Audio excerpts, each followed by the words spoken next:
Guess the gringo forgot his proper place again. Rafa Leon's words dripped arrogance as his cartel trucks idled under the Texas sun, dust curling around their tires. He saw Zeke as a proud black rancher standing too tall on land he was never meant to keep, a man too foolish to bow before real power. That night, Rafa's men returned with gas and rifles, setting the Monroe Ranch ablaze, flames climbing high into the sky. They thought the fire would erase him. Instead, it awakened something far stronger, and Zeke rode south with 15 Navy SEALs. Before we go any further, comment where in the world you are watching from and make sure to subscribe because tomorrow's story is one you don't want to miss. The midday Texas sun beat down mercilessly on Monroe Ranch, turning the air into a shimmering haze. Chickens pecked lazily at the ground, searching for insects in the parched earth. The peaceful scene shattered as 3 white pickup trucks roared up the dusty driveway, their engines growling like angry beasts. Each vehicle bristled with mounted weapons, sun glinting off the metal barrels. Ezekiel, Zeke Monroe, emerged from the barn's shadow, his navy t-shirt dark with sweat where it clung to his broad shoulders. He wiped his neck with a bandana, brown overalls dusty from morning work. His eyes narrowed as he counted 12 armed men climbing out of the trucks. Rafa Leon stepped out last, moving with the lazy confidence of a man used to getting his way. His gold chain caught the sunlight, heavy against his exposed chest where his shirt hung open. A cruel smile played across his face as he approached, boots crunching on the gravel. "Nice spread you got here, Monroe," Rafa called out, spreading his arms wide. "Be a shame if something happened to it." Hector, Rafa's lieutenant, flanked his boss with a hand resting on his holstered pistol. The other cartel members spread out in a loose semicircle, rifles held casually, but ready. "State your business and go," Zeke said, his voice steady and deep. His stance remained relaxed, but his eyes tracked every movement. Rafa pulled a folded document from his back pocket, waving it like a flag. "Just a simple piece of paper needs signing. Water rights transfer. Fair price, too." His smile widened. "Consider it a generous offer." "This land's not for sale," Zeke replied. "Neither are the water rights. My grandmother's will and deed are clear on that." "Your grandmother?" Rafa laughed, the sound sharp and mocking. "Dead women don't need water, friend." Zeke's jaw tightened. "My answer's no." Rafa's smile vanished. In 2 quick steps, he pressed the cold barrel of a chrome pistol against Zeke's cheek. The metal burned hot from the sun. "Maybe you didn't hear me right." Zeke didn't flinch. His dark eyes locked onto Rafa's, unflinching, unafraid.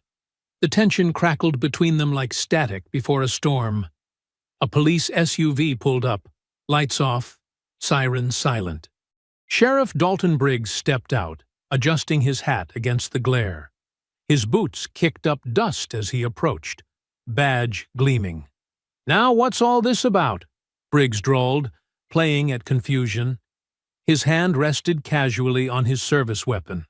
"Sheriff?" Zeke acknowledged, without looking away from Rafa. "These men are trespassing." Briggs clicked his tongue. "Looks to me like a simple business discussion." He moved closer, positioned slightly toward Rafa's group. "Mr. Leon here has some legitimate interests in local water rights. Might be smart to hear him out." "Legitimate?" Zeke's voice carried a dangerous edge. "Since when does legitimate business come with armed men and threats?" "Times are tough," Briggs said smoothly. "For your own good, you might want to cooperate. Consider your position here." The standoff stretched taut as a wire. Then one of Rafa's men, grinning mean, deliberately kicked Zeke's old cattle dog sleeping in the shade. The dog yelped, scrambling away. Something snapped in Zeke's eyes. His first punch caught the dog kicker square in the throat. The man dropped, gasping. Chaos erupted in the yard. Two cartel soldiers rushed Zeke from opposite sides. He grabbed a shovel leaning against the barn, spinning it like a staff. The wooden handle connected with one attacker's wrist with a sharp crack. The man screamed, his gun dropping to the dirt. Zeke's military training showed in every movement, efficient, precise, deadly. He ducked under a wild swing and drove his forehead into another attacker's nose, cartilage crunching. Blood sprayed. Hector charged in with a knife, but Zeke was ready. He unwrapped the heavy chain from his waist in one fluid motion, whipping it out to entangle Hector's weapon hand. A sharp yank disarmed him. The air filled with curses in English and Spanish, boots scuffling in the dust. Zeke moved like water, each strike calculated and brutal. Another enforcer fell, clutching his ribs. Someone's teeth scattered in the dirt. The staccato burst of machine gun fire split the air.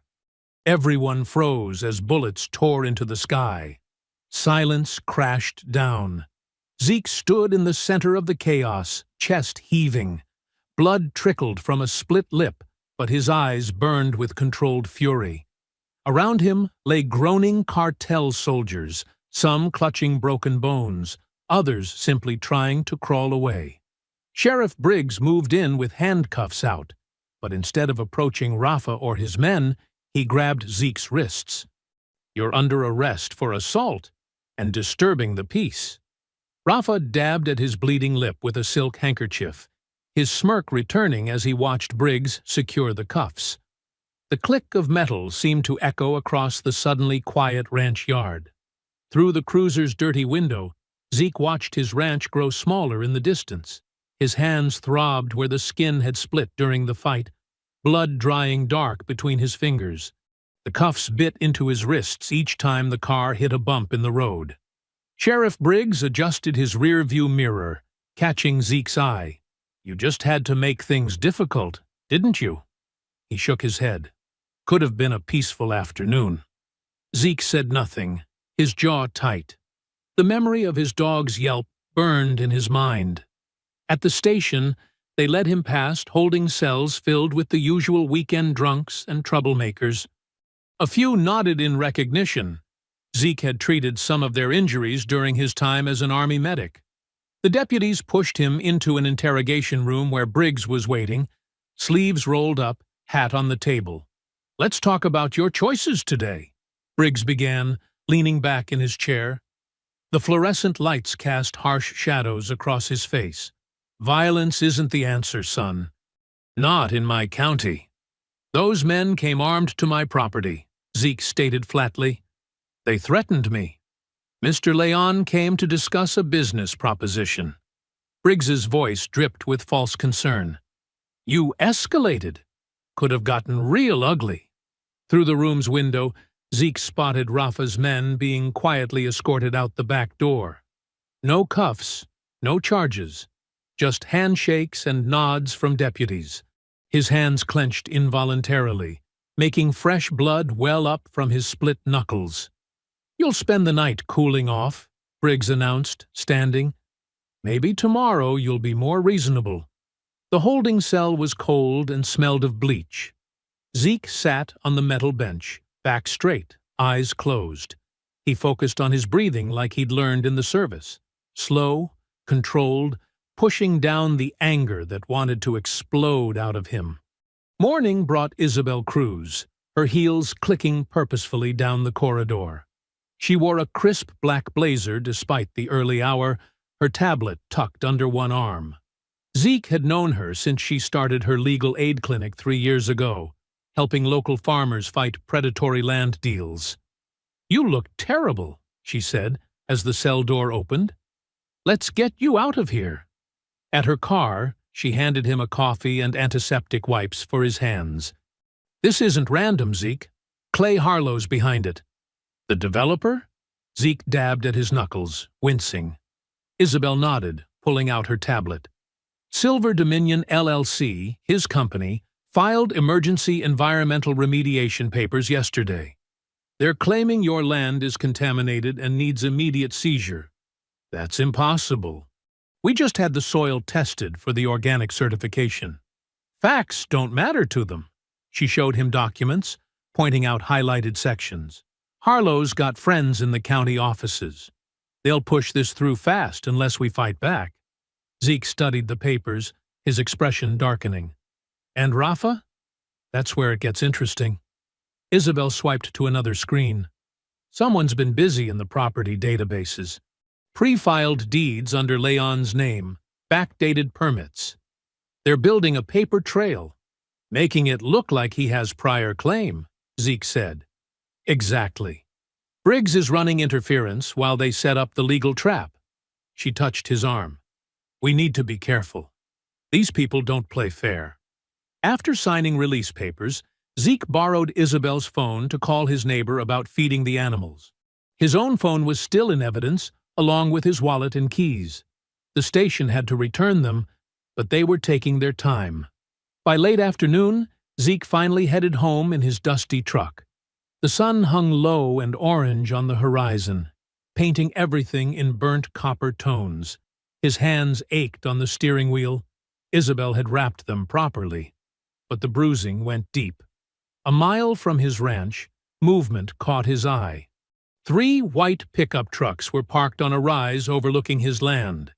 Even at this distance, he could make out the silhouettes of men standing beside them, distorted by the heat waves rising from the ground. Watching. Waiting. Zeke's jaw clenched as he drove past. He could feel their eyes on him, their presence a clear message. This wasn't over. The trucks remained in his rearview mirror until he turned onto his driveway, dark shapes against the dying light. His dog limped out to greet him, favoring the leg that had been kicked. Zeke knelt in the dust, running gentle hands over the animal, checking for serious damage. Finding only bruising, he scratched behind the dog's ears. "We're okay, old friend," he murmured. "We're okay." But as he straightened up, his gaze was drawn to those distant watchers on the hill. The orange sky seemed to burn behind them, and the evening wind carried dust that tasted like trouble coming. The kitchen was quiet, except for the soft clicking of dog claws on linoleum. Zeke picked at his dinner. Leftover stew warmed up in the microwave. His bandaged hands made the spoon awkward. His dog lay at his feet, still favoring that kicked leg. From his seat, he could see Mama Ruth's photo on the windowsill. She stood proud in her Sunday best, one hand on her hip, the other holding up the original ranch deed like a victory flag. The same determination that had gotten her through segregation and civil rights marches showed in every line of her face. "What would you do, Mama?" he whispered. The crickets outside chirped their evening song, a familiar rhythm that usually brought peace. But tonight, something felt wrong. Zeke put down his spoon, listening hard. There, beneath the crickets, a low rumble of engines, and something else, diesel fumes riding the breeze through his open window. His dog's head came up, ears alert. Then they both heard it. Laughter, distant but clear. Male voices speaking Spanish, getting closer. The first orange glow reflected off his kitchen window before he saw the actual flames. The hay barn erupted like a match head, gasoline turning dry feed into an inferno. The night exploded into shades of red and gold as fire roared up the wooden walls. "No!" Zeke bolted from his chair, nearly tripping over his dog. He grabbed his phone and ran outside, the heat hitting him like a wall. More flames burst to life. They'd doused the stables, too. Above the fire's roar, he heard screaming. Mr. Palomo, his elderly neighbor, who sometimes slept in the stable loft while working late. Zeke sprinted toward the burning building. Smoke stung his eyes as he shouldered through the door. "Mr. Palomo, where are you?" "Aquí! Help!" The voice came from above, weak and choked with smoke. The stairs were already catching fire, but Zeke took them 2 at a time. He found Mr. Palomo collapsed near his cot, coughing violently. The old man's eyes were red and streaming. "I've got you," Zeke said, pulling him up. "Keep your head down." The horses below were shrieking, kicking their stalls in panic. Zeke half-carried Mr. Palomo down the burning steps, feeling wood crack beneath their feet. They stumbled out into the yard just as part of the roof collapsed behind them. Zeke ran back to free the horses, but the heat was too intense. The animals' terrified cries cut through him like knives. He had to back away, helpless, as the flames consumed everything. Through the wall of fire, he spotted figures standing just beyond his property line. The orange light caught on rifle barrels and white teeth as Rafa's men watched, laughing and passing bottles between them. They'd come to enjoy the show. Zeke grabbed his phone, dialed 911. The dispatcher assured him deputies were on their way. But minutes passed, then half an hour. No sirens came. When he called again, they claimed the units were having trouble finding the address. Mr. Palomo sat in the dirt, oxygen mask from Zeke's old medical kit strapped to his face. Zeke tried to save what he could, but the fire was too widespread, too hot. It jumped from building to building, barn to stables to storage sheds. Years of careful maintenance and family history disappeared in minutes. The smoke was suffocating. Zeke's lungs burned as he made one last desperate run toward the house. He managed to grab a few crucial items: his grandmother's journal, some photos, important papers, before the flames reached the back porch. He collapsed in the yard, coughing so hard he retched. The journal in his hands was already scorched around the edges, its leather cover hot to the touch. Through streaming eyes, he watched his family's legacy turn to ash. The cartel men's laughter echoed in his ears, mixing with the crackle of burning wood and the last frightened whinnies of dying horses. His dog pressed against his leg, whimpering. Hours passed.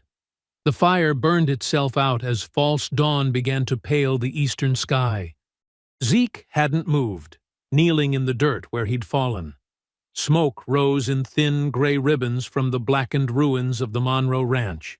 The air smelled of char and gasoline and loss. His phone vibrated in his pocket. He pulled it out with shaking hands, staring at the screen. A number he hadn't called in years showed up. Saint Seal. His finger hovered over the green answer button. The sun crept over the horizon, painting the destruction in harsh morning light. Everything his grandmother had built, everything she'd fought for, lay in ruins around him. Her journal's damaged pages crumbled at his touch. Zeke looked at the phone again, remembering. Saint had saved his life twice in Afghanistan. They'd made a pact back then. If either one ever truly needed help, one call was all it would take. He'd never used that promise, had hoped he never would. The phone kept vibrating. Somehow, Saint knew. He always knew. Zeke pressed the button and raised the phone to his ear. The desert sun hammered the empty parking lot of Rosa's Diner, a faded building squatting beside the highway outside El Paso. Heat waves danced off abandoned cars, their paint peeling in the merciless Texas weather. Inside, ceiling fans spun lazily over cracked vinyl booths and chrome-edged tables. Zeke sat in the furthest corner, his back to the wall, watching the door. His grandmother's burned journal lay on the table before him like a wound. The waitress had stopped trying to refill his coffee an hour ago, leaving him alone with his thoughts and the quiet hum of the refrigerator. The bell above the door chimed.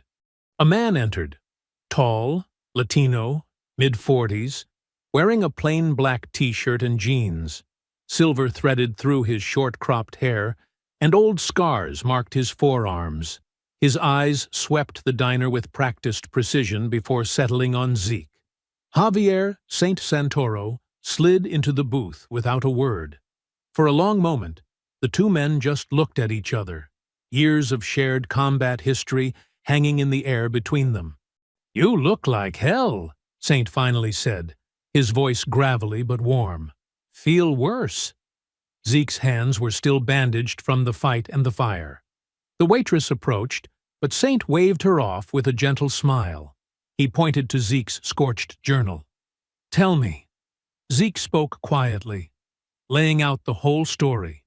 Rafa's threats, Briggs's corruption, Harlow's land grab, and finally, the burning of his ranch. He described the horses' screams, Mr. Palomo's near death, and the laughter of the men who'd watched it burn. His voice stayed steady, but his hands clenched into fists on the table. Saint listened without interruption, his face growing harder with each detail. When Zeke finished, silence filled the booth. Outside, a truck rumbled past on the highway. 15 owe you, Saint said simply. Zeke looked up sharply. That was years ago. Afghanistan. I was just doing my job as a medic. You pulled 7 of us out of that ambush. Carried Doc for 3 miles with a bullet in your own leg. Saint leaned forward. We don't forget debts like that. He pulled out his phone, sent a single text. Within minutes, responses started flooding in. The next 24 hours passed in a blur of precise activity. They moved to an abandoned warehouse on the outskirts of town. One by one, the others arrived. Men and women Zeke had served with, each bringing specialized skills honed by years of special operations. Rook came first, the team's master breacher, his truck loaded with equipment that officially didn't exist. Then Diesel, their vehicle specialist, followed by Moose, whose massive frame belied his expertise in stealth infiltration. Doc arrived with medical supplies and a bear hug for Zeke, their shared background as combat medics creating an instant connection. Vega, their drone specialist, brought a case of custom surveillance equipment, her quick wit already planning aerial reconnaissance patterns. Fable, the communications expert, set up a mobile command center, establishing encrypted channels and digital security. Others filtered in throughout the day. Faces Zeke remembered from his deployment, all answering Saint's call without hesitation. They gathered around a makeshift planning table, studying satellite maps and property records. Zeke laid out everything Isabel had uncovered about Harlow's shell companies and Briggs's corruption. Saint marked key locations, Rafa's compounds, money laundering fronts, smuggling routes. This isn't just about revenge, Zeke told them. It's about justice, about showing that you can't just burn out whoever you want because they won't be bought. The team nodded. They understood. This wasn't a military operation, but a reckoning, a chance to use their skills for something pure. As night fell, they loaded up 3 unmarked vehicles with gear. Weapons were checked, communications tested, medical supplies distributed. Every movement was efficient, muscle memory from countless missions together.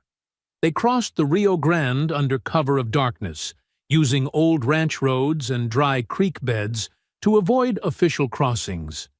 The border stretched out before them, a line drawn in sand and politics that meant nothing to the truth they carried. Zeke sat in the lead vehicle, Saint driving beside him. The scorched journal rested in his lap, its damaged pages containing his grandmother's story, her fight against segregation, her belief in standing up to bullies, her dream of land that would stay in the family forever. The convoy wound through the desert, headlights off, using night vision to navigate. Dust clouded behind them, then settled in their wake. The moon cast everything in silver shadows. They burned your home, Saint said quietly, eyes on the road ahead. Let's burn their empire. The words hung in the air as they drove deeper into cartel territory. 15 skilled operators moving like ghosts through the night, carrying justice in their hands. The desert stretched endless around them, promising both cover and witness to what would come. Morning painted the border village in shades of amber and dust. The abandoned citrus-packing warehouse stood like a sentinel at the edge of town, its concrete walls weathered by decades of sun and neglect. Inside, the vast space smelled of old fruit and rust, metal shelving creating shadowy canyons perfect for concealment. Vega's drone hummed to life in the pre-dawn light, rising above the warehouse like a mechanical dragonfly. She sat cross-legged on a stack of empty crates, her tablet showing thermal images of the surrounding area. Saint and Moose flanked her, studying the feed. "Rafa's compound," Vega whispered, pointing to a sprawling estate nestled in the Sierra foothills. 3 rings of security. Guard towers here, here, and here. At least 20 armed men on rotation. The drone's camera zoomed in, revealing details of the Cartel boss's fortress. High walls topped with razor wire encircled Mediterranean-style buildings. Luxury cars gleamed in the morning sun. Armed men patrolled with military precision, their weapons visible even from this height. "Briggs visits every 2 weeks," Fable added from his command center, surrounded by monitors showing intercepted communications. "Always on Thursdays. Harlow's shell companies wire money the next day." His fingers flew over keyboards, tracking digital breadcrumbs through encrypted channels. Zeke stood at a makeshift planning table, studying topographical maps spread across its surface. His hands traced possible approach routes, muscle memory from his military days flooding back. Doc had changed his bandages that morning, the burns and cuts from the ranch fire still raw. "Found their supply lines," Rook announced, marking routes on the map with a red marker. "They're moving product north through these valleys. Money comes back south through wire transfers, and these 3 front businesses." In the warehouse's loading bay, Diesel had set up a training area. Old fruit crates served as obstacles, and hanging chains simulated combat scenarios. He beckoned to Zeke. "Time to shake off the rust, farmer," Diesel said with a grin, raising his fists in a fighting stance. Zeke stripped off his shirt, revealing old scars from his military days. They circled each other on the concrete floor, feet moving in practiced patterns. Diesel struck first, a quick combination that Zeke blocked, muscle memory returning like an old friend. They sparred for hours, sweat mixing with dust. Diesel taught him new techniques, helping him adapt his combat medic training to more aggressive applications. The warehouse echoed with the sound of impacts and controlled breathing. "Looking better," Saint commented, watching from the sidelines. "But we need to move soon. Got word of a cartel convoy tonight." As dusk approached, they gathered their gear. Silenced rifles were checked and rechecked. Night vision goggles were adjusted. Comms were tested one final time. They set up the ambush on a lonely stretch of road cutting through scrubland. Rook and Moose planted flashbangs in the ditches. Vega's drone provided overwatch, its thermal camera tracking heat signatures approaching from the south.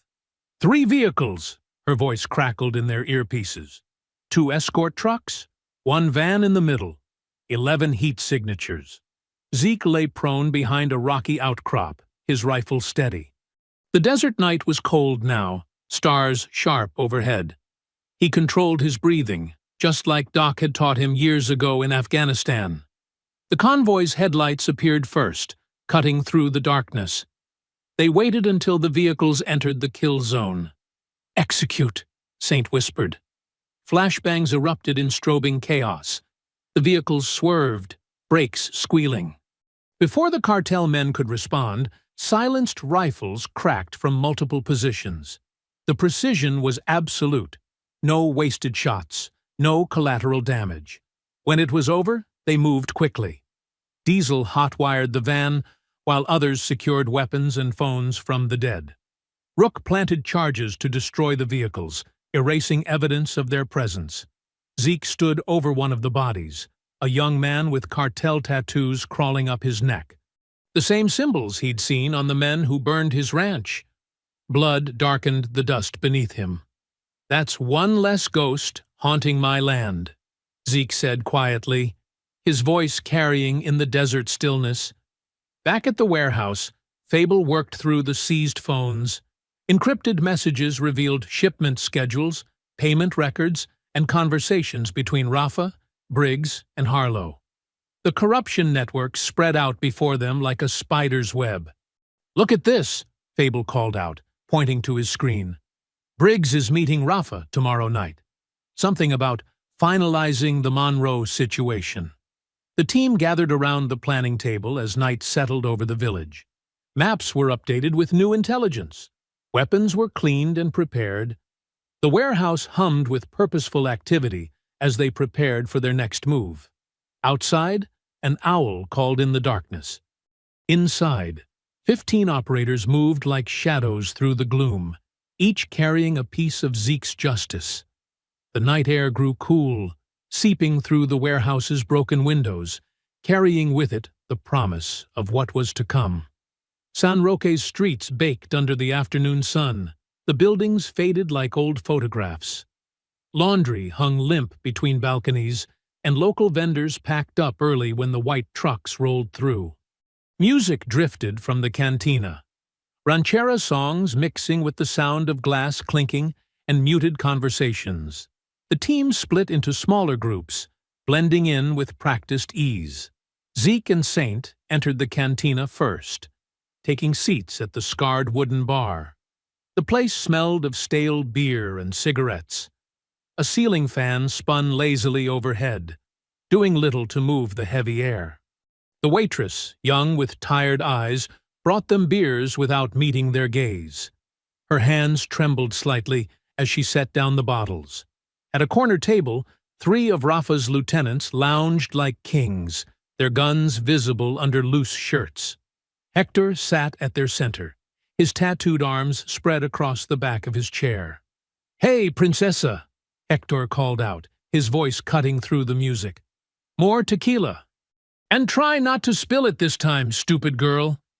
The waitress hurried to comply, but her shaking hands betrayed her fear. As she approached their table, one of the men stuck out his foot. She stumbled, the tray crashing to the floor. Tequila and broken glass scattered across worn floorboards. "Clumsy bitch," Hector laughed, standing up. He grabbed her arm roughly. "That's coming out of your pay. Maybe we should take it another way." The other patrons looked away, shoulders hunched. This was how things worked in San Roque.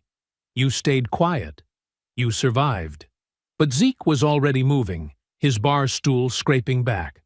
"Let her go," he said, his voice calm, but carrying enough authority to freeze the room. Hector's head snapped around, recognition and rage flashing across his face. "The cowboy!" he spat. "Long way from your burned-out ranch, pendejo." "Last warning," Zeke replied. "Take your hands off her." The lieutenant shoved the waitress aside and reached for his pistol. He never made it.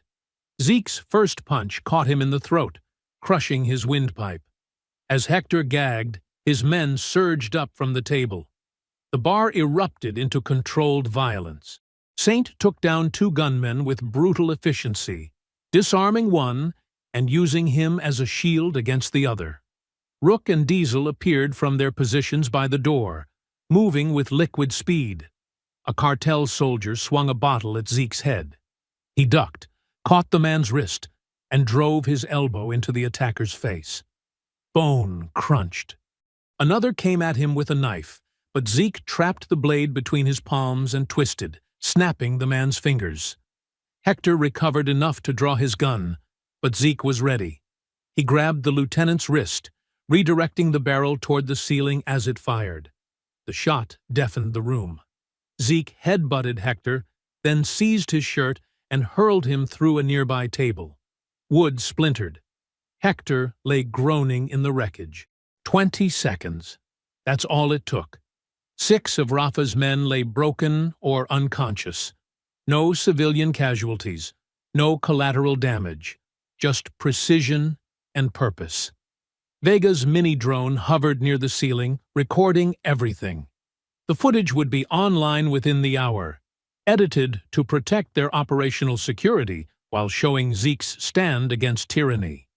Zeke knelt beside the fallen waitress, helping her up with gentle hands. He pressed a thick roll of dollars into her palm, money taken from the cartel's own couriers. "For the damage," he said softly, "and for your courage in serving them every day." She stared at him with wide eyes, then whispered, "Gracias, señor." Around the bar, other patrons began to straighten, looking at the fallen cartel men with dawning hope. Saint tossed a phone to Hector, who was still dazed on the floor. "Call your boss. Tell him what happened here. Tell him the black cowboy says hello." They left the cantina as sirens wailed in the distance. Local police who would arrive conveniently late, as usual. The team melted away through back alleys and predetermined routes, regrouping at their warehouse base. Fable's computers were already pushing the footage through secure channels. Within hours, it spread across social media like wildfire. The black ranchers standing up to cartel thugs. Justice delivered in 20 seconds of righteous violence. Miles north, in her legal aid office, Isabel watched the footage on multiple screens. She'd been building cases against Briggs and Harlow for weeks, but this was different. This was visual proof of the cartel's iron grip on border towns, and proof that it could be broken. She began making calls to journalists she trusted, people who wouldn't bury the story. "I've got documentation of corruption linking a Texas sheriff to cartel violence," she said. "And now I have footage showing how deep it goes." The story gained traction. Local news picked it up first, then national outlets. Comments sections filled with support for the mysterious black cowboy defending the powerless. Even those who usually backed Briggs's tough-on-crime stance couldn't justify the harassment caught on camera. In his hillside compound, Rafa Leon watched the viral clip for the 10th time. Ice clinked in his glass as his hand shook with rage. The screen showed Zeke Monroe, the man who should have been broken by fire and fear, standing tall in Rafa's territory, breaking his men like twigs. The glass shattered against the wall. Tequila dripped down expensive wallpaper as Rafa turned to his remaining lieutenants. "Find the black cowboy," he snarled, "and bury him." The order echoed through the room, but for the first time, his men looked uncertain. The video had shown them something new, their own vulnerability. And in San Roque, people were beginning to whisper about the rancher who didn't break. Darkness settled over San Roque like a heavy blanket. Inside the abandoned citrus warehouse, lantern light cast long shadows across makeshift operations tables. The air smelled of dust and old fruit, mixed with gun oil and coffee. Zeke leaned over detailed satellite maps spread across wooden crates, his fingers tracing supply routes through the mountains. Saint stood beside him, his weathered face serious in the yellow light. Around them, the other SEALs worked with quiet efficiency, cleaning weapons, checking gear, monitoring communications. "Rafa's main compound is here," Saint said, tapping a location marked in red. "But his money moves through these 3 towns." His finger traced a triangle across the map. Each transfer point is heavily guarded. Diesel, their demolitions expert, pointed to a narrow mountain pass. "We could set up here, force their convoy to bottleneck."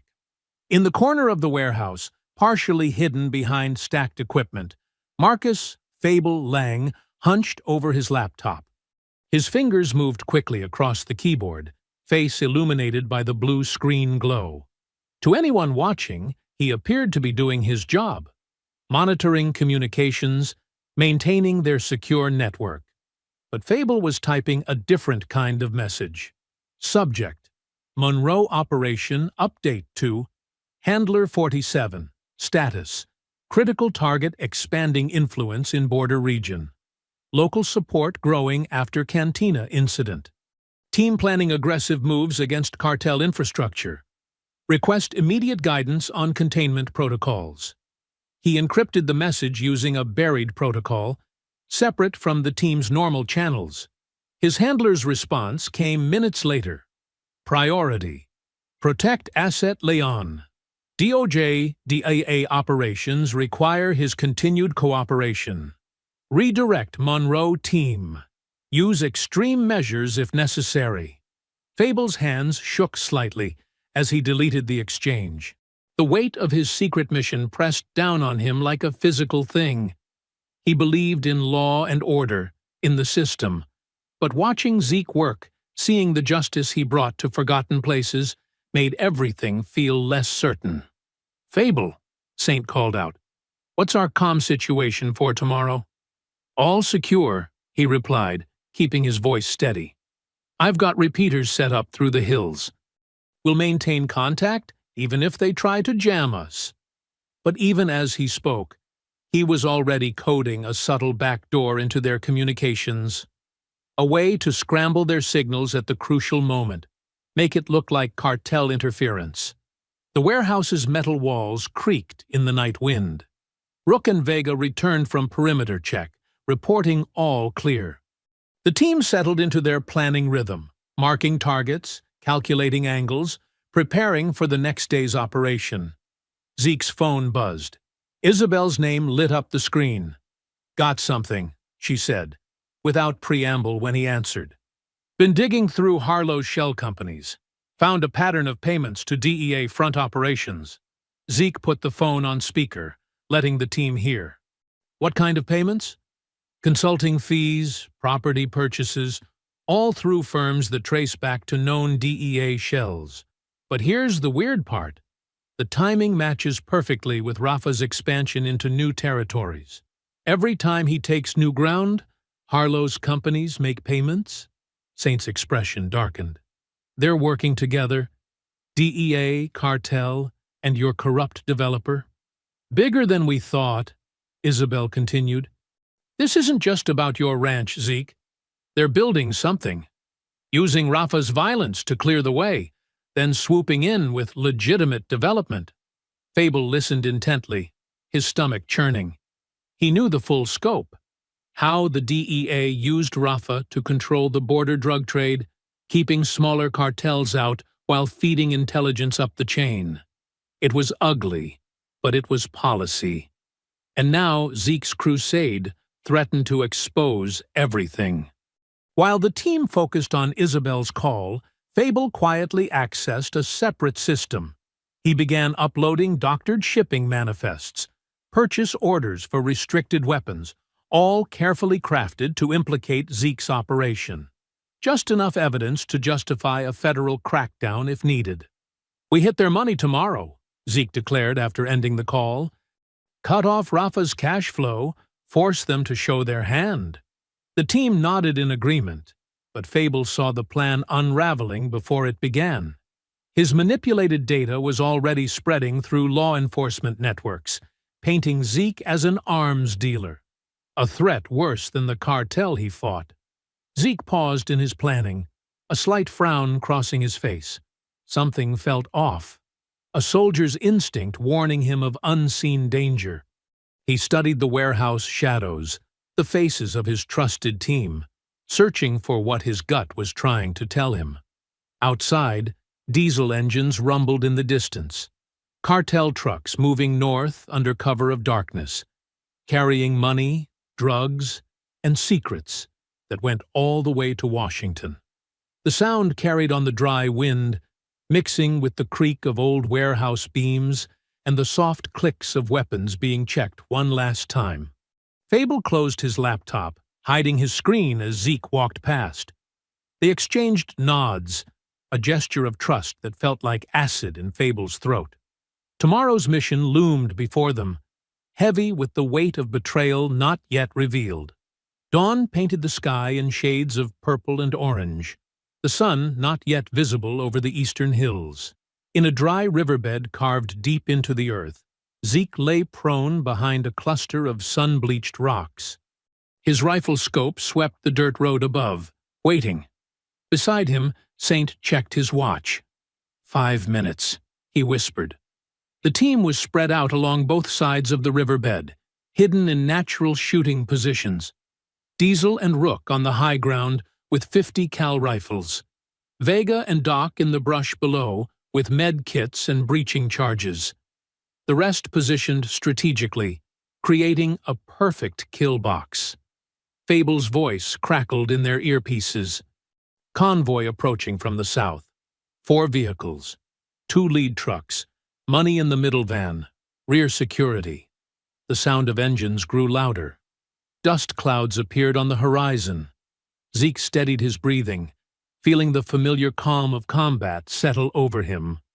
The morning air was cool against his skin, carrying the scent of creosote and gunpowder. The convoy rounded the bend. White pickup trucks bristling with armed men, a reinforced van in the middle, all moving fast but confident. They had no reason to expect trouble here, deep in their territory. "Wait for it," Saint murmured. The vehicles entered the kill zone. Diesel squeezed his trigger. The first shot thundered across the riverbed, punching through the lead truck's engine block in a spray of oil and steam. The truck swerved, blocking the road. "Execute!" Saint commanded. The riverbed erupted. Coordinated rifle fire ripped into the convoy from multiple angles. Tires exploded. Windshields shattered. Cartel gunmen dove for cover, returning fire blindly. Zeke rolled to his right as bullets kicked up dirt around him. He spotted 3 men taking position behind their disabled truck. In one smooth motion, he dropped to his stomach, aimed beneath the vehicle's chassis, and squeezed off 3 precise shots. The men fell, clutching their legs. "Moving!" he called out, sprinting to the overturned truck. Bullets whined past his head. He slid behind the truck bed, feeling the impact of rounds hitting the other side. Through the gun smoke, he saw the money van's driver trying to reverse. Zeke fired through the floorboard, the hollow points punching up through the metal. The driver screamed, foot jerking off the gas. "Van is stopped," Rook called out. "West side clear." Saint's voice came sharp and clean. "Breach the van! Breach now!" Doc and Vega sprinted forward, moving like shadows. They placed shaped charges on the van's rear doors. "Fire in the hole!" The explosion was contained but powerful. The doors flew off their hinges. Inside, stacks of cash filled reinforced cases. Hard drives and ledgers were scattered across the floor. No guards. They'd all been taken out in the initial assault. Zeke moved up to the van, covering the angles while Vega and Doc secured the contents. The entire firefight had lasted less than 2 minutes. "Area secure," Saint announced. "Diesel, get those cameras ready."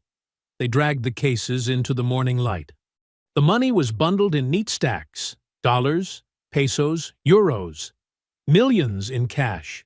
The hard drives would be even more valuable, containing the evidence they needed. Zeke pulled out his phone, hands steady despite the adrenaline still coursing through him. He started the live stream, pointing the camera at the captured haul. "Look at this," he said, his voice clear and strong. "This is cartel money. Blood money. Every stack bought silence. Every bundle paid for protection. This cash was headed to Sheriff Briggs, to Clay Harlow, to everyone who helps them steal and kill." He picked up a ledger, flipping through pages of transactions.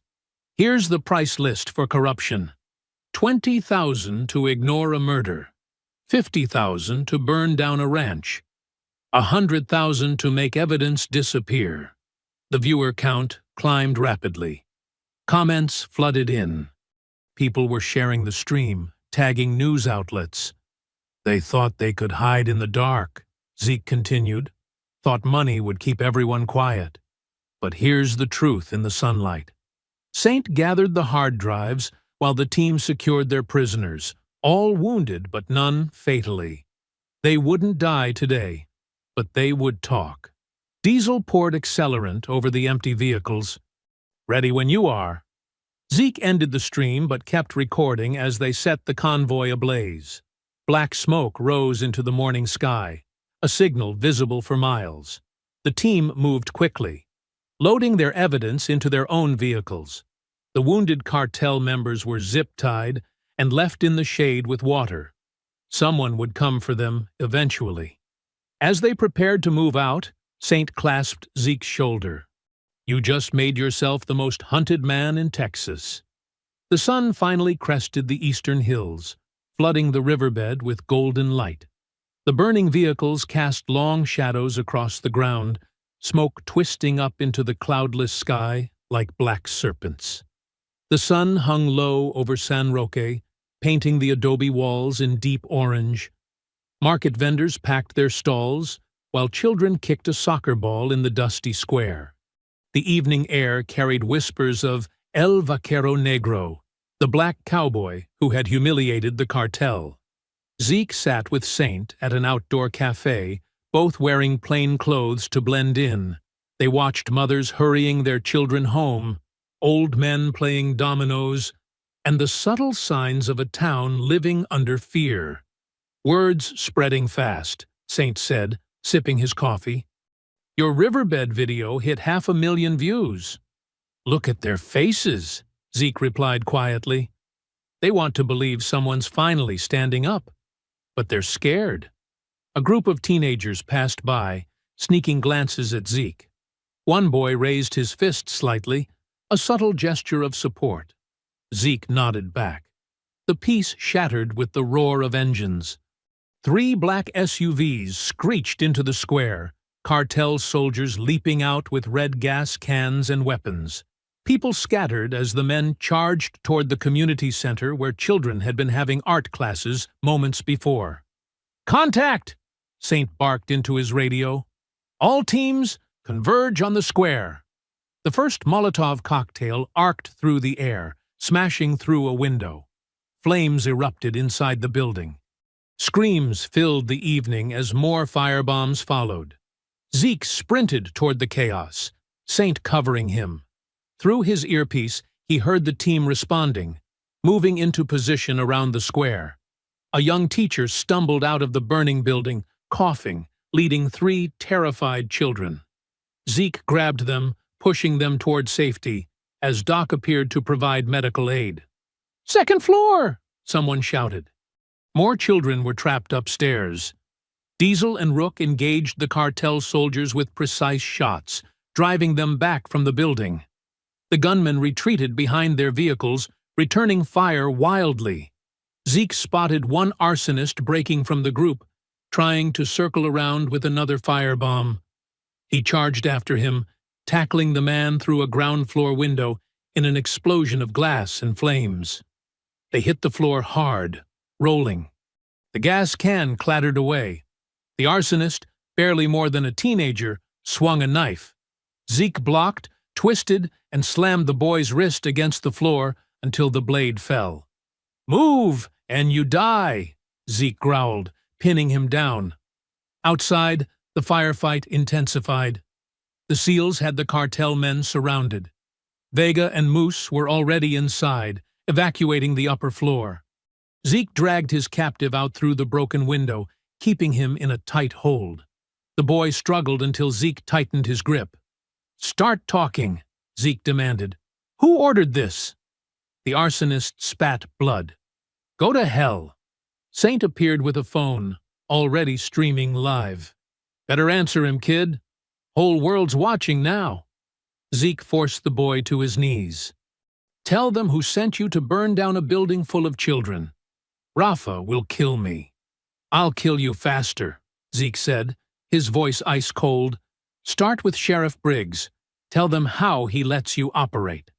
The crowd was growing, phones raised, recording everything. The boy's eyes darted between the cameras and the guns. Finally, he broke. Briggs takes money to look the other way," he stammered. $50,000 a month. He gives us patrol schedules, warns us about raids." "And today? Who ordered this attack?" "Rafa. He said to send a message. Show everyone what happens to towns that help Zeke Monroe." The crowd muttered angrily. More people were streaming into the square, watching the confession. "And the ranch burning?" Zeke pressed. "Tell them about that, too." Briggs approved it, said it would look like an accident, said no deputies would respond. Sirens wailed in the distance. Too late, as usual. The cartel gunmen had fled, leaving their wounded behind. The fire department finally arrived to battle the flames. Zeke handed the arsonist to Diesel for securing. He turned to address the crowd directly, his voice carrying across the square. "They think fear will keep you quiet," he said. "They burn your buildings, threaten your children, tell you nothing will change. But look around. They're the ones running now." Cheers erupted. People pressed forward, reaching out to touch Zeke's shoulder, thanking him through tears. An old woman brought water for the firefighters. Others helped tend to the shocked children.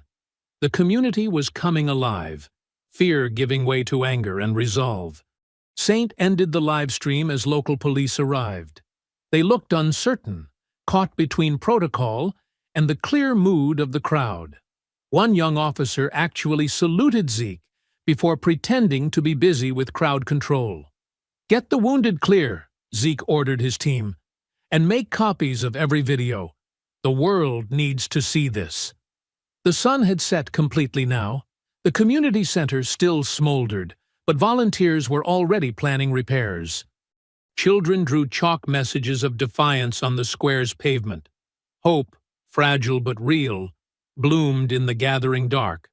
High above the town, in his hillside villa, Rafa watched the scene unfold on multiple screens. A muscle twitched in his jaw as he saw his men's confessions going viral. He gripped his whiskey glass so tight it cracked. "He wants to play hero," he said coldly. "Let's make him the villain." Dawn crept over the warehouse, painting shadows across stacked crates and tactical gear. Zeke hunched over a folding table covered in documents, his eyes tired but focused. Isabel's laptop screen cast a blue glow on their faces as they sorted through evidence. "Look at these transfer records," Isabel said, pointing to her screen. "Harlow's shell companies moving millions through offshore accounts, all tied to Briggs's personal foundation." "Can we prove it's cartel money?" Zeke asked, rubbing his temples.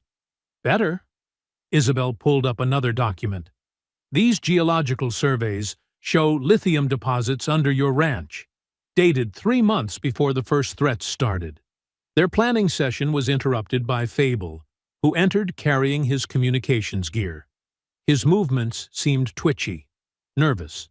"Signal's patchy this morning," he reported, avoiding eye contact. "Might need to move the antenna." While they talked, Fable's fingers moved across his second phone, hidden in his pocket. He'd spent the night editing footage from their operations, splicing in scenes of staged violence. His message to his handler was brief: "Package ready for delivery." Saint joined them, laying out tactical maps. "Drone feed shows increased activity at Rafa's compound. They're moving something big." Before they could discuss further, phones across the warehouse lit up with breaking news alerts. Local stations were running exclusive footage, showing Zeke's team allegedly staging attacks, complete with paid actors and fake blood. "What the hell?" Saint grabbed a tablet, watching in disbelief. The doctored videos spread like wildfire. Sheriff Briggs appeared on morning news, standing before a row of American flags. "This evidence confirms our worst fears," Briggs declared, his voice grave. "Ezekiel Monroe and his mercenaries are domestic terrorists, staging violence to destabilize our community. I'm declaring them armed and dangerous." Zeke's fist slammed the table. "They're trying to turn the public against us. We need to counter this now," Isabel said, already typing. "I've got journalists who'll run our side." The night exploded. The first RPG punched through the warehouse wall in a thunderous blast of concrete and steel. Gunfire erupted from multiple directions, bullets hammering the building like deadly rain. "Contact all sides," Saint shouted, grabbing his rifle. "Everyone to positions." Zeke dove for cover as a second explosion tore through the roof.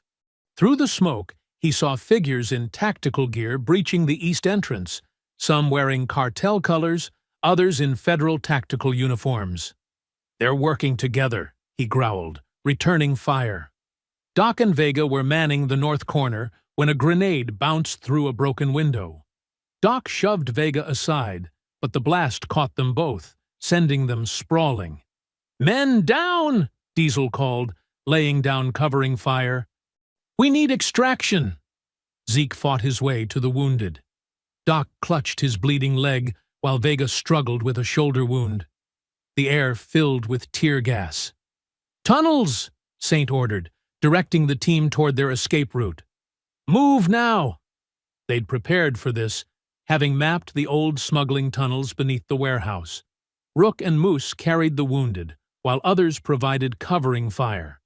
The team disappeared into the darkness below as more explosions rocked the building. Through his night vision goggles, Zeke saw Fable hesitate at the tunnel entrance, looking back. "Move your ass!" he shouted.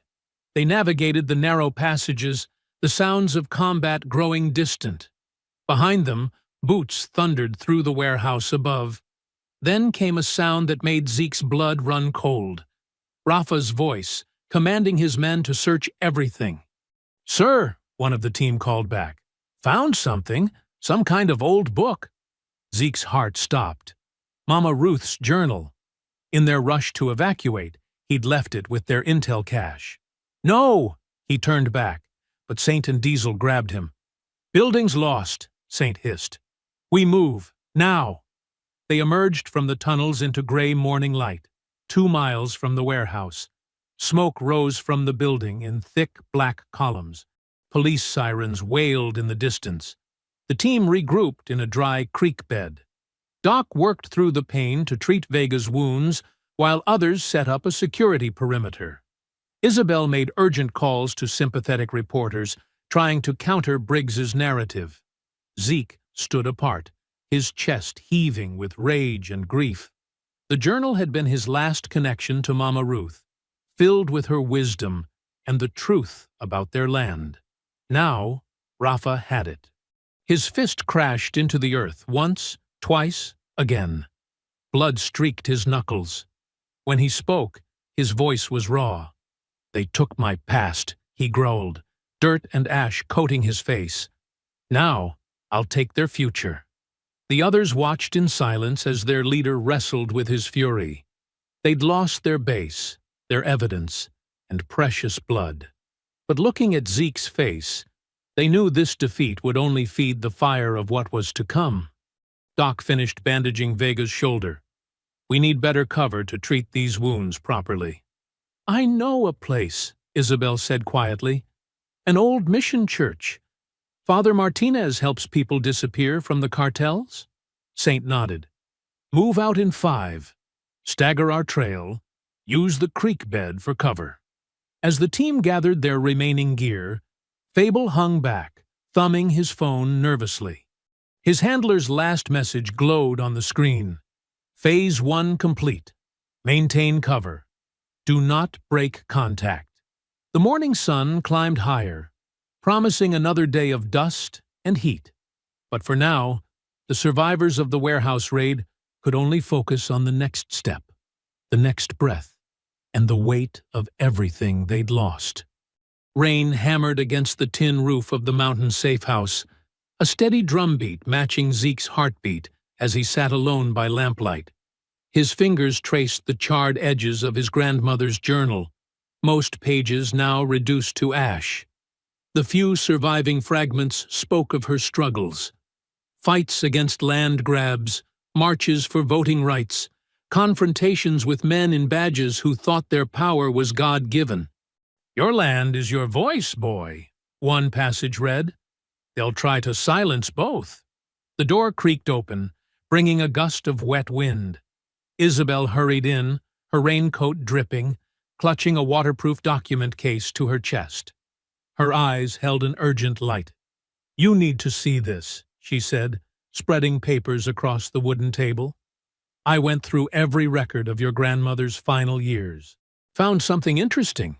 A safety deposit box receipt from First Baptist Church." Zeke leaned forward. "Mama Ruth wasn't Baptist." "Exactly." Isabel pulled out more documents. "She also filed an amended deed in 1985, but it's not in any county system. The original should be in that church box." Saint emerged from the shadows where he'd been cleaning weapons. "How long until Rafa's men figure this out?" "They won't," Isabel said. Ruth was clever. She listed the box under her maiden name, and the church has protected refugee documents for generations. Lightning flashed outside, illuminating the room. In that brief brightness, Zeke saw determination etched on every face. These people, a lawyer who fought corruption from within, a warrior priest who kept his word like scripture, and 12 other operators scattered through the safe house, had risked everything for his cause.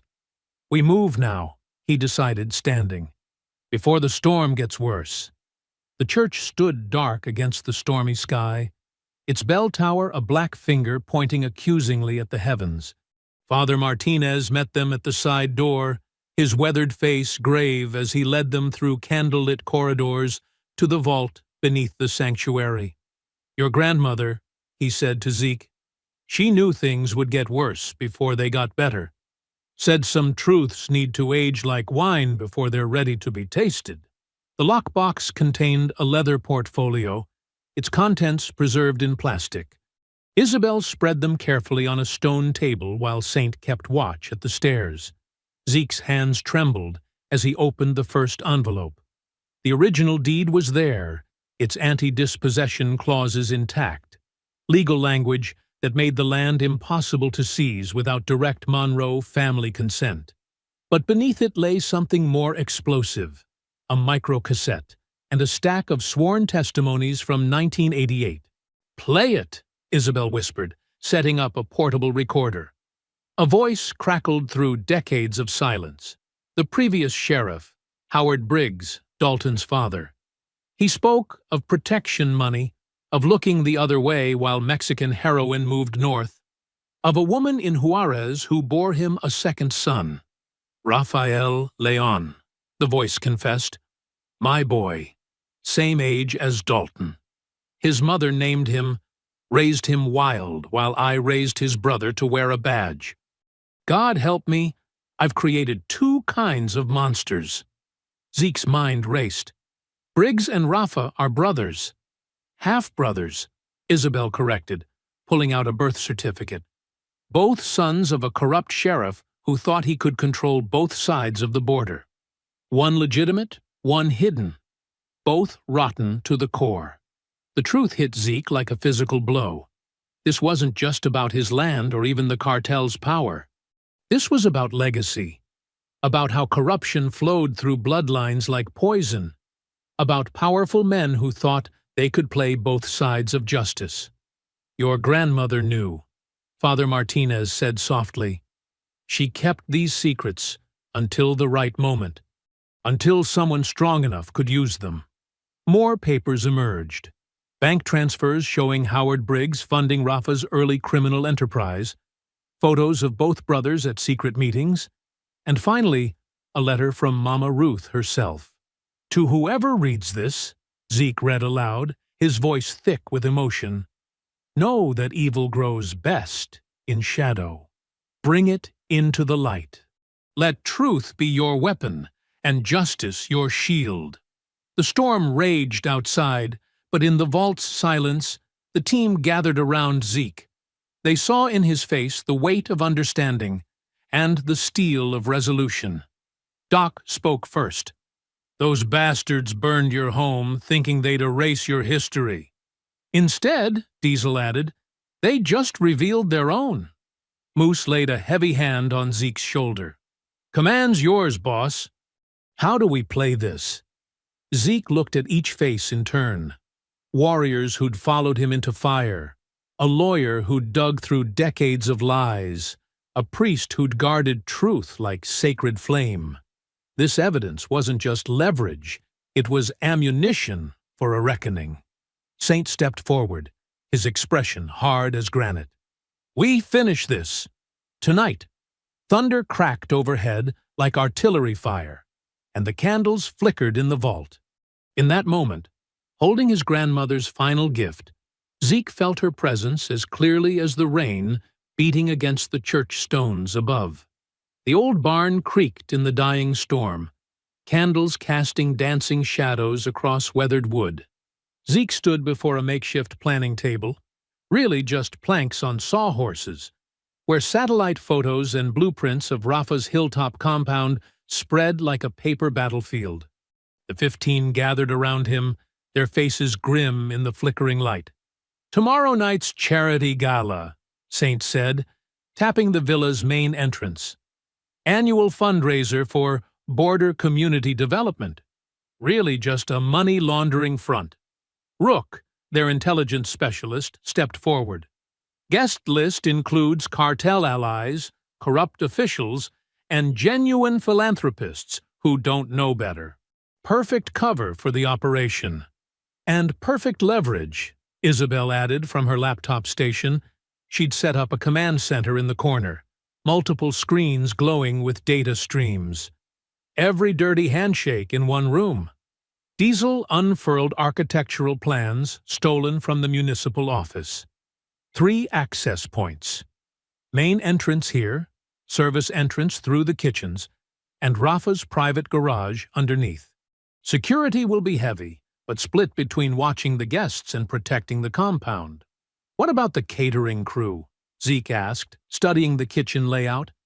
Vega grinned, his scarred face catching candlelight. "Already handled. Got 5 of our local contacts placed as servers. They'll disable the backup generators when we signal."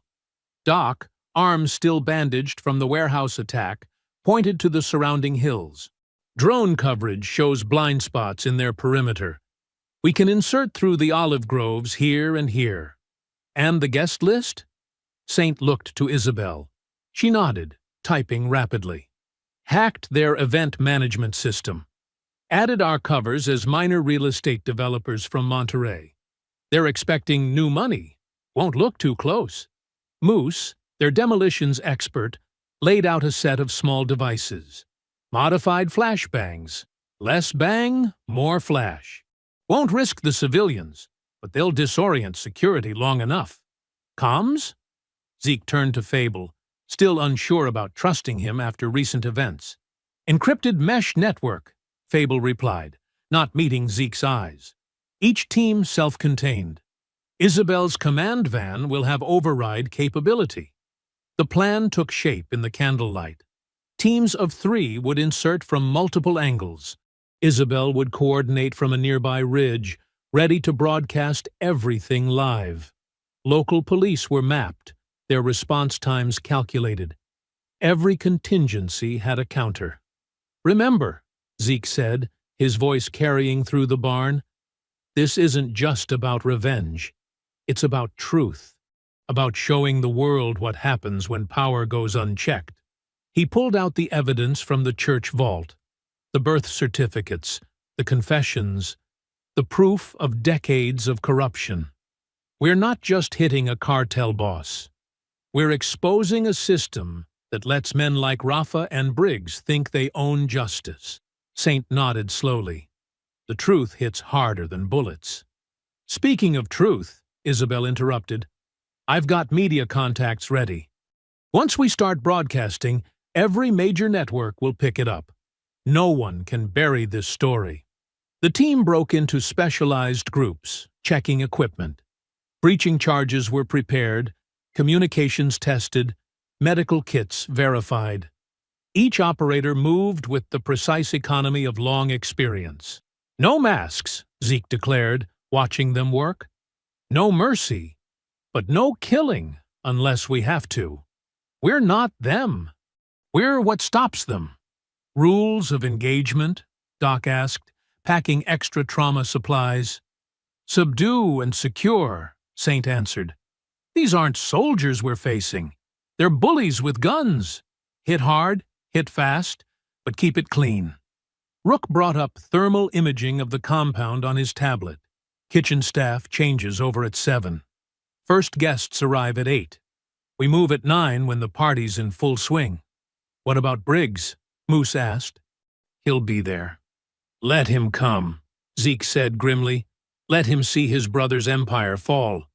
Let him face what his family built." The planning continued as midnight approached. Every detail was refined, every position coordinated. They would enter as ghosts and leave as justice made flesh. In the corner, Isabel prepared her broadcasting equipment. Once this starts, there's no going back. The whole world will see. Good, Zeke replied. Some sins need witnesses. The storm had passed completely now, leaving a clear night sky visible through the barn's gaps. The team began final preparations, checking weapons and adjusting tactical gear. Each operator moved with the focused intensity of men who had done this before, who knew the weight of what was coming. Zeke stepped outside for a moment, breathing in the rain-washed air. The moon had risen, full and accusing, casting silver light across puddles. To the south, he could see lights twinkling on the horizon. Rafa's villa glowing like a challenge against the dark hills. The same hills where his grandmother had once walked, carrying secrets that could burn empires. The same land that had seen generations of struggle against men who confused power with right. Tomorrow, those hills would see justice. Real justice, not bought with blood or buried in bribes, but built on truth and witnesses and the courage to stand unmoved. Behind him, in the barn, he heard the quiet sounds of warriors preparing for battle, the click of magazines being checked, the whisper of combat knives being sharpened, the soft murmur of men speaking last instructions. The light from Rafa's compound seemed to pulse like a heartbeat against the night sky. Soon, that heart would stop. Soon, truth would replace power. Soon. Music drifted through Rafa's hilltop villa, a classical quartet playing in the corner of the grand foyer. Crystal chandeliers threw fractured light across marble floors where Texas oil money mingled with cartel gold. The annual Border Community Development Fund Gala was in full swing. Zeke adjusted his borrowed waiter's jacket, carrying a silver tray of champagne flutes through the crowd. He'd traded his work boots for polished shoes that clicked against tile. Every few steps, he caught glimpses of familiar faces, politicians who'd approved suspicious permits, judges who'd dismissed clear evidence, reporters who'd buried stories for the right price. Near the main staircase, Sheriff Briggs held court in his dress uniform, medals gleaming. He laughed with donors, playing the part of the humble lawman while his brother's soldiers watched from discreet positions around the room. "Service entrance clear," Saint's voice whispered in Zeke's earpiece. He was in the kitchens with 3 other SEALs, all wearing staff uniforms. "Charges set on the backup generators." "Roof team in position," came Rook's quiet confirmation. "Drone coverage shows no counter-surveillance. They're blind." Isabel's voice crackled from the command van. "Broadcasting equipment online. Every major network is standing by. You say the word, we go live." Zeke moved through the crowd like a ghost, noting security positions. Rafa's men tried to look elegant in ill-fitting suits, but their eyes gave them away. Predator's eyes, always scanning. He counted 16 visible guards, probably twice that number hidden. The classical music shifted to a waltz. On the mezzanine above, Rafa emerged in a white dinner jacket, gold watch catching light. The journal, Mama Ruth's journal, was tucked under his arm like a trophy. He descended the stairs slowly, savoring his moment. "Target confirmed," Zeke subvocalized, moving to Phase 2. He placed his champagne tray on a side table and made his way toward the service corridor. A guard stepped into his path, hand moving to his concealed weapon. "Kitchen needs more ice," Zeke said in Spanish, holding up an empty bucket.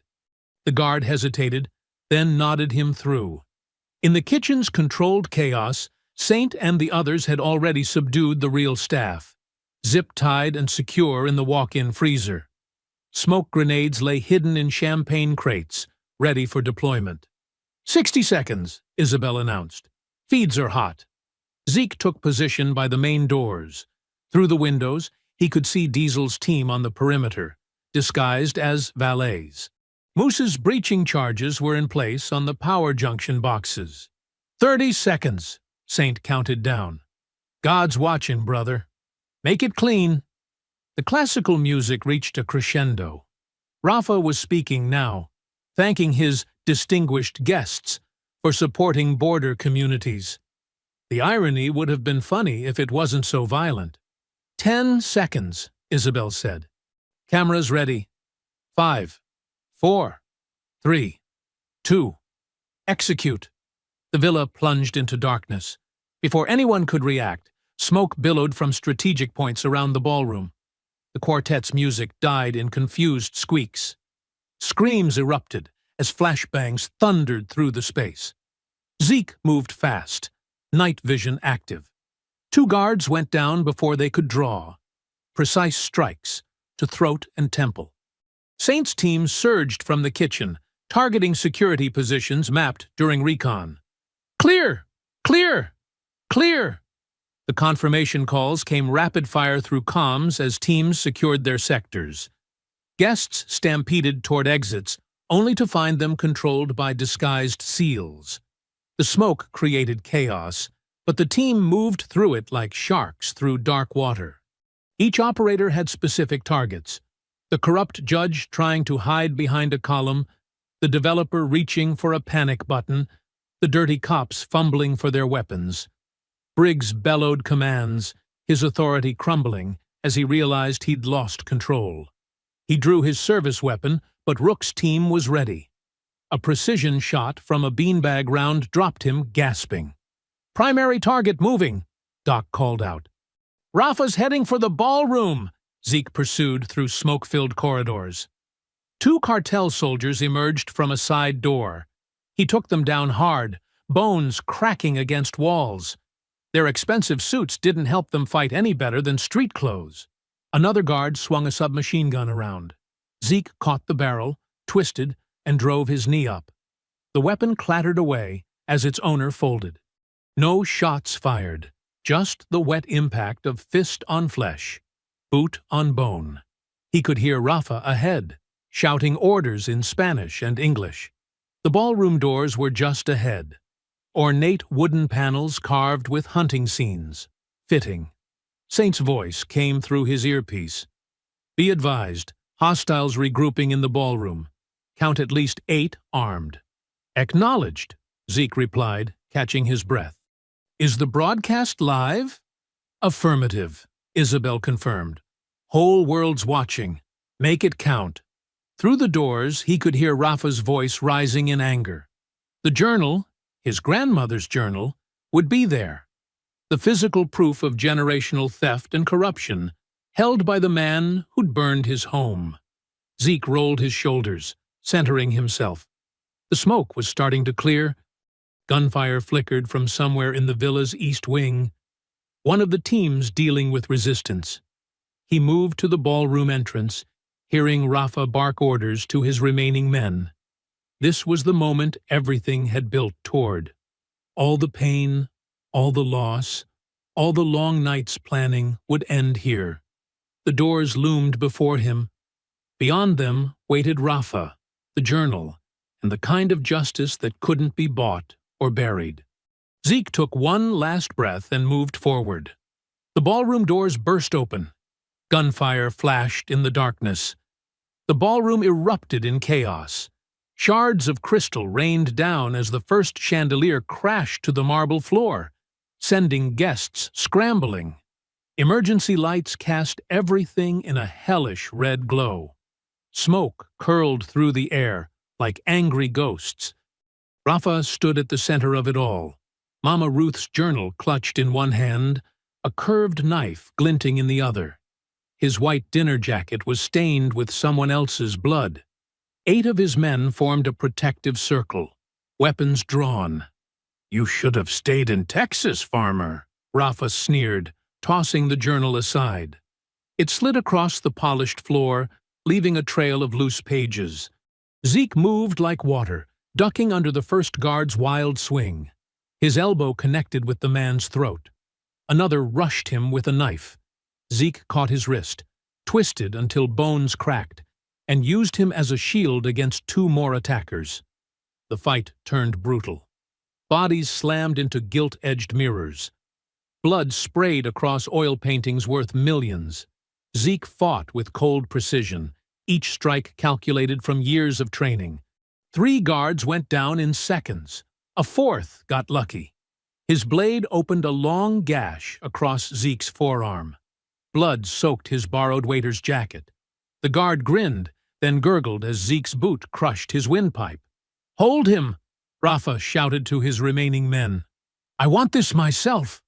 2 guards grabbed Zeke's arms. Rafa approached slowly, wiping his knife on a silk handkerchief. His gold chain swung with each step. "You know what your problem is?" Rafa circled like a shark. "You think courage matters, but money matters. Power matters. Your grandmother never learned that lesson either." Zeke's head snapped forward, catching one guard in the face. As the man staggered, Zeke broke free and charged Rafa. They crashed through a table laden with champagne glasses. The knife slashed air inches from Zeke's throat. They grappled on the floor, rolling through broken crystal. Rafa fought dirty, trying to gouge eyes, bite, anything to win. But Zeke had trained for this, had lived this moment in his mind 1,000 times. He caught Rafa's knife hand and slammed it against the marble once, twice, 3 times until the blade clattered away. Rafa headbutted him, splitting Zeke's lip. Blood and sweat mixed as they struggled. "The cameras!" Isabel's voice crackled through Zeke's earpiece. "Get him in position!"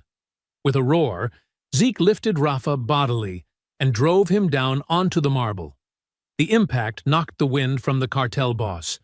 Before he could recover, Zeke pinned him face up, one knee on his chest. "Now!" Zeke shouted. The ballroom's walls lit up as hidden projectors activated.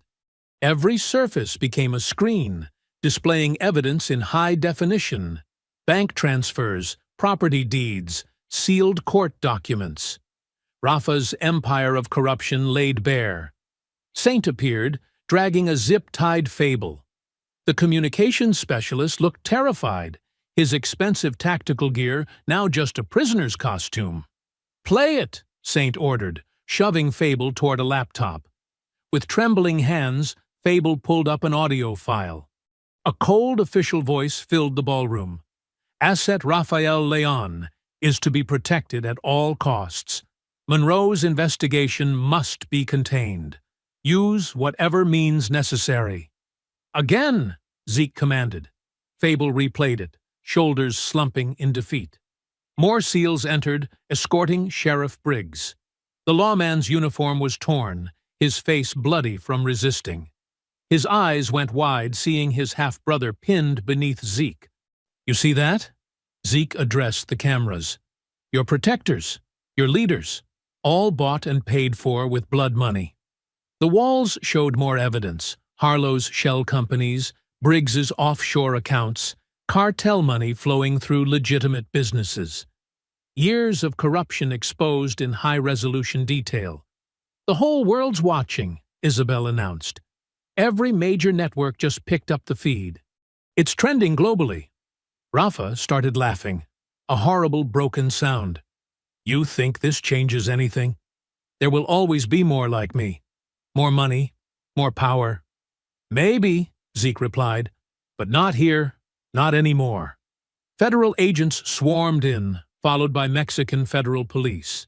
The arrests began: Rafa, Briggs, the corrupt officials who hadn't managed to flee. Each one led out in handcuffs as cameras rolled. The fight had lasted less than 10 minutes. The aftermath would echo for years.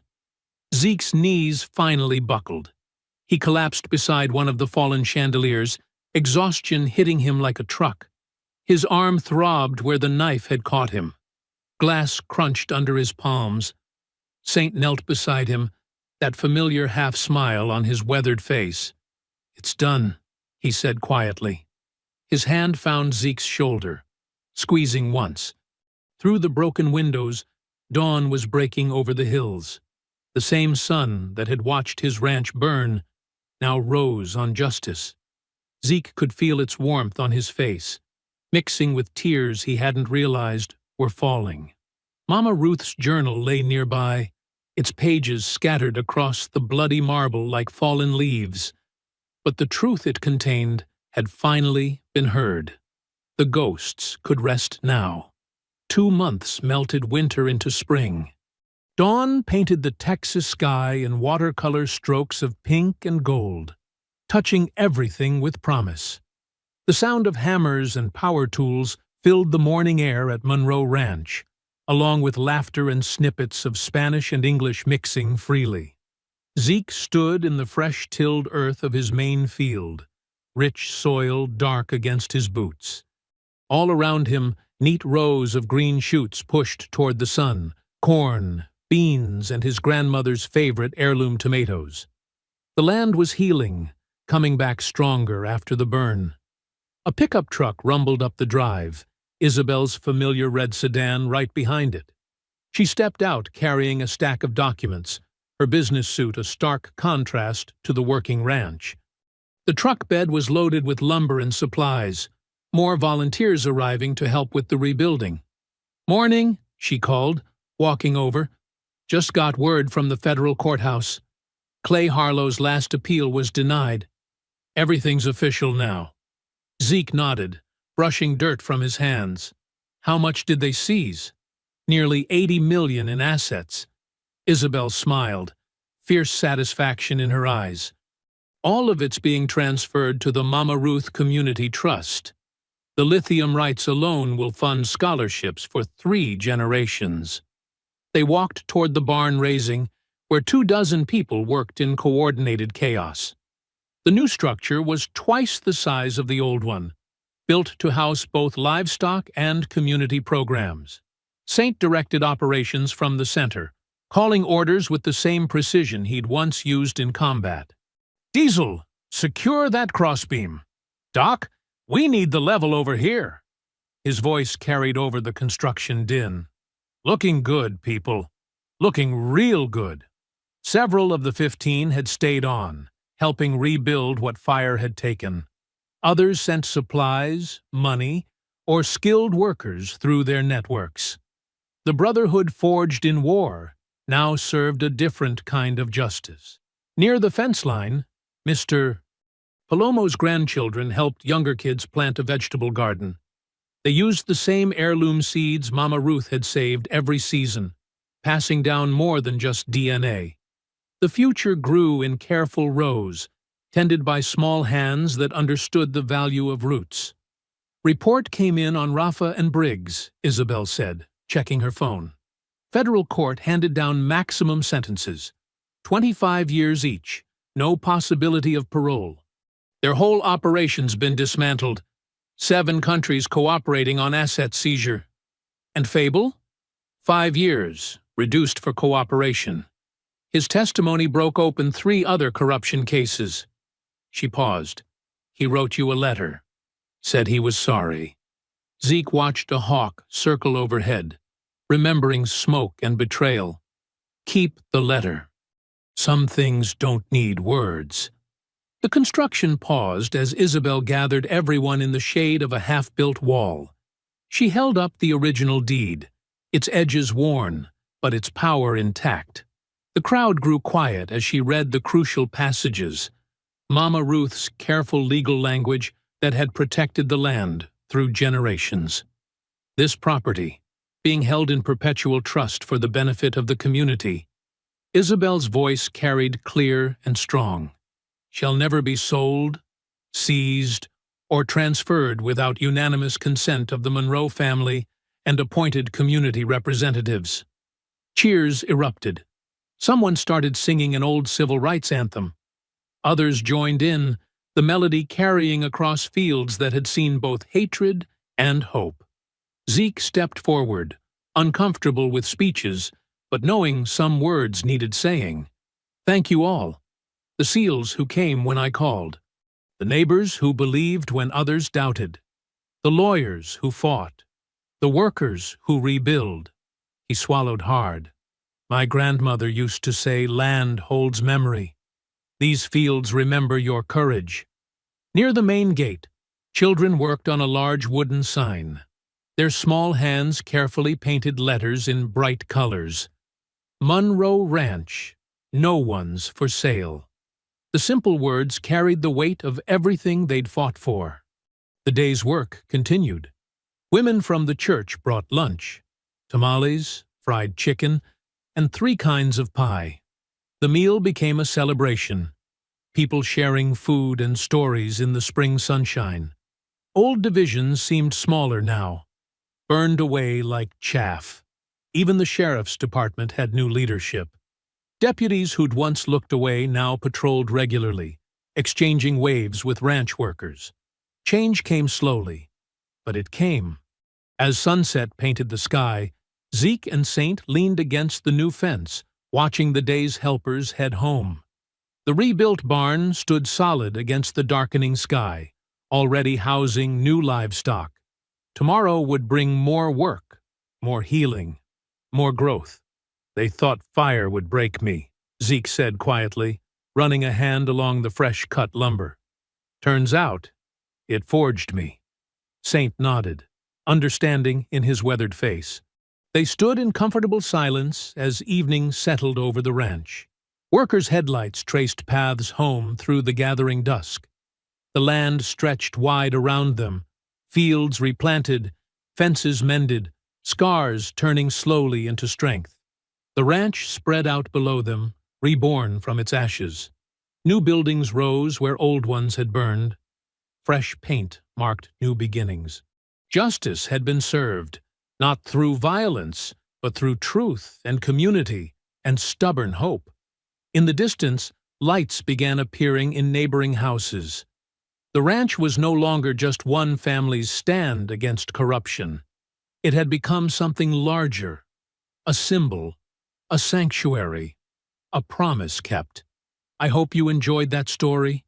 Please share it with your friends and subscribe so that you do not miss out on the next one.